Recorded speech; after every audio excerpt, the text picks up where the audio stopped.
Emily Rose, and this is Shell Point Today for Monday, November 12th.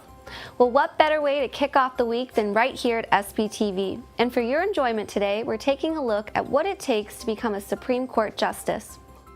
To a certain extent, we've come to look to our Supreme Court to decide issues that the other branches don't seem to be able to decide.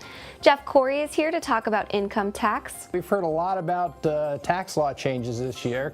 What we just need to know now at this point is that these tax changes are for beginning in 2018. The Aviation Club stays grounded long enough to talk about their upcoming meeting. You've had a very long and interesting career that you're going to be telling us about at the Aviation Club. One of the first missions I was assigned to was a STS-70, a space shuttle mission. Plus, Professor Adrian Kerr gets us in the Thanksgiving spirit. And this time, Professor Adrian Kerr is going to tell us the story of Thanksgiving as we enjoy some tasty holiday food.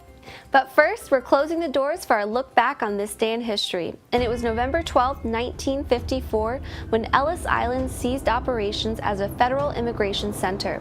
It was in the 1890s when President Benjamin Harris transformed an underused facility into an immigrant processing center. 15-year-old Irish immigrant Annie Moore became the first person to go through Ellis Island back in 1892.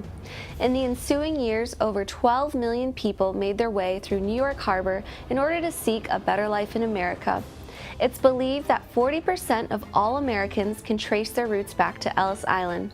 Following World War II, immigration greatly decreased, and soon after, Ellis Island would close its doors.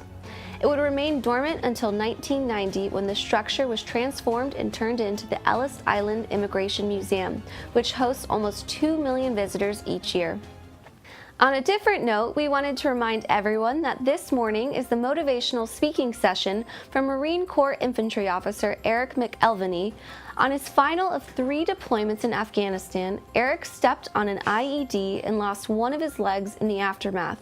This life-changing moment didn't stop Eric. Instead, he used it as a motivation to compete in an Ironman triathlon.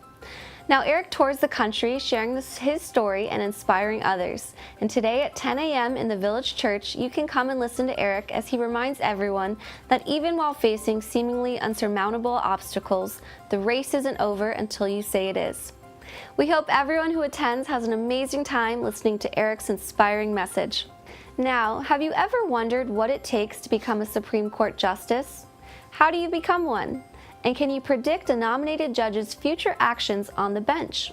These are all topics J. Kelly Wright will discuss in his upcoming Academy presentation. He recently sat with Terry Kolath to preview U.S. Supreme Court vacancies.